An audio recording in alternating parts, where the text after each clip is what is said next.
Hi friends, welcome to my channel బ్రోసిస్ vlogs Vizag.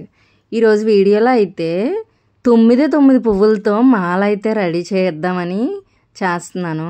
చూడండి, first అయితే పువ్వులకు వెనకాతల తొడుములు ఉంటాయి కదా, అవి తీసేయాలి.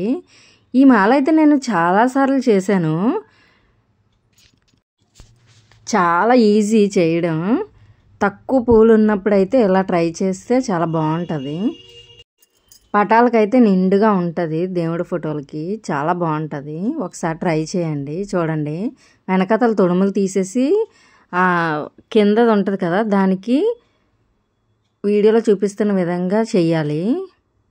అప్పుడు ఊడిపోకుండా ఉంటుంది. అన్నీ ఒకవైపు రావాలన్నమాట. దీంతో ఒక ప్రాబ్లం కూడా ఉంది. పువ్వులు మాల ఫోటోకి వేసేటప్పుడు తిరగబడిపోతూ ఉంటుంది. ఒక్కసారి ఫిక్స్ చేసిన తర్వాత ఇంకా తిరగబడదు కదా. చూడండి, అన్నీ ఈ విధంగా చేసుకుంటే 9 చేస్తే ఒకవైపు 4, ఒకవైపు 4, మధ్యలో 1 ఉంటుంది. అదే 11 చేస్తే ఒకవైపు 5, ఒకవైపు 5, ఒకవైపు 1, మధ్యలో 1 ఉంటుంది.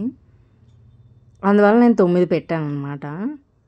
నేనైతే ఈ దండ చాలాసార్లు చేశాను. ఫొటోస్ కూడా యాడ్ చేశాను వీడియో ఫస్ట్లోని మధ్యలోని.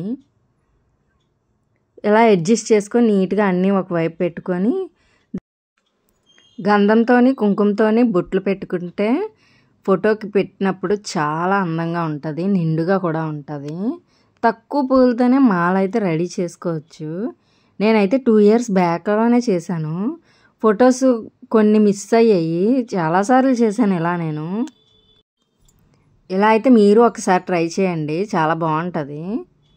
ఫొటోస్ నేను యాడ్ చేశాను, ఒకసారి చూడండి. ఈ విధంగా చిన్న చిన్న ట్రిక్సే చాలా బాగుంటాయి కదా, కొన్నిసార్లు బాగా క్లిక్ అవుతాయి. చూడండి, చాలా బాగుంది కదా. Thank you for watching.